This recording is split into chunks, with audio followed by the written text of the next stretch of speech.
The Neighborhood Playhouse is a very famous American little theater. In terms of the plays they did, they were interested in both new and classic drama, but their importance comes from other aspects of this theater than the plays or playwrights that they produced. It's founded by sisters Irene and Alice Lewison, who worked at the Henry Street Settlement House. A settlement house settlement houses are a movement from the progressive era of the late 19th and early 20th century, whereby social organizers and activists would move into a neighborhood and, as a resident of that neighborhood, provide programming and services that would help the underserved members of the community. So they lived at this Henry Street Settlement House, the Lewison sisters, and they wanted to use theater for the social mission purposes of the organization. They saw it as a way to help strengthen communication, strengthen literacy, create bonds within the community, to give useful activities for youth. So they had a theater element to the settlement house. It becomes known for all kinds of things.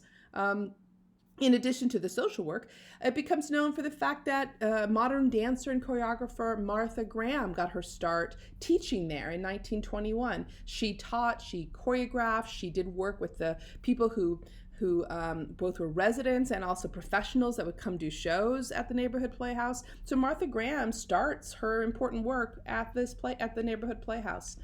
And Sanford Meisner went to work at the Neighborhood Playhouse in the early 1930s, because this is around for quite a long time, the Neighborhood Playhouse. And he started to teach acting there. And as an acting teacher, he developed a special technique, which we call the Meisner technique, and which is still taught. That is all Sanford Meisner's contribution, his way of approaching realism and partner work. He develops it at the Neighborhood Playhouse. He teaches at the Neighborhood Playhouse. So it's quite an important organization. A few other theaters that you might hear about are the Washington Square Players, the Boston Toy Theater, Playmakers Theater in North Carolina. These little theaters are in places other than the West and East Coast theater capitals. Playmakers in Chapel Hill, North Carolina actually still exists. It's the professional theater arm of the graduate program in theater at the University of North Carolina, and Stephen Pounders was a member of the Playmakers Theater. In Texas, we have the Dallas Little Theater and the Baylor Little Theater. The Dallas Little Theater was a very successful little theater in Big D, and they were so good at their productions that they famously won the Little Theater Tournament. Little Theater Tournament was run annually for a number of years in the 20s and 30s, and for the first 3 years, it was won by the Dallas Little Theater. They dominated and won 3 years in a row. Think of this as like UIL for little theaters. And they were so successful that the Little Theater Tournament gave them a lifetime award and said, don't compete anymore, nobody can beat you.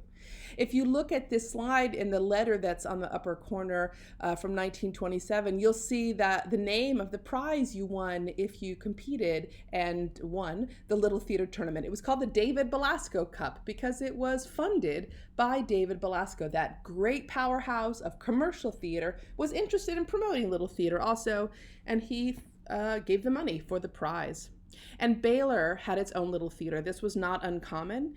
There weren't really university departments yet in the 20s, but there was theater activity on university campuses like Baylor, and that happened under an organization called a Little Theater. So the first theater activity at Baylor was really the Baylor Little Theater. So that's our great-great-great-grandmother. Arguably the most famous little theater is the Provincetown Players. It's founded in Cape Cod, Massachusetts in the summer of 1915 when a group of very prominent avant-garde theater artists went out of New York City for the summer to the beach and decided to make plays while they were there on this little theater space on a wharf that you see in the upper picture. They went back the next summer in 1916, and in the fall of 1916 founded a year-round theater in New York City in Greenwich Village. They called their theater, they called themselves the Provincetown Players, but they called their theater the Playwrights Theater.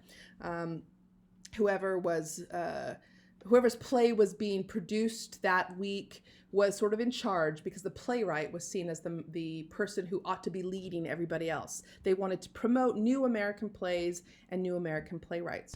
The founder of the Provincetown Players was Susan Glaspell, a director and playwright, along with her husband, George Cram Cook, whose nickname was Jig.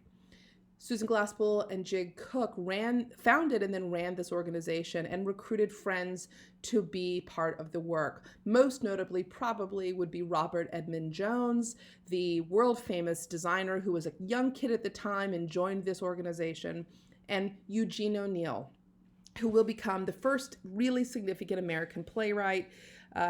And he is an original member of the Provincetown Players, and one of the reasons that they became significant on the theater scene was through the production of his plays.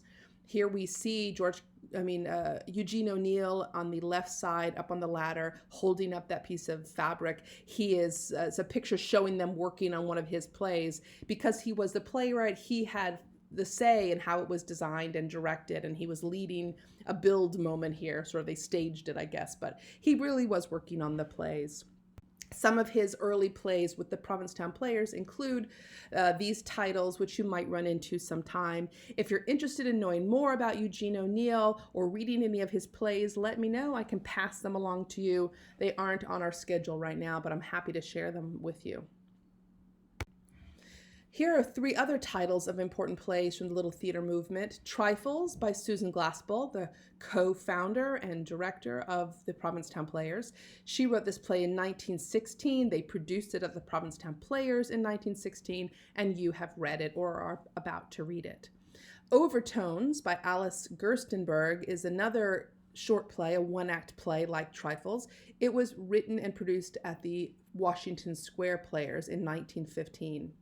And you're reading that as well for next week. And I could not help but throw in Aria da Capo by Edna St. Vincent Millay, who's an American poet. I love this play. If you're interested in reading it, let me know and I'll send it to you. I didn't put it on the syllabus, but it was produced by the Provincetown Players in 1919. So go and read the plays, and we will talk about them more each in turn. First, Trifles, and then in a couple days, Overtones. Enjoy.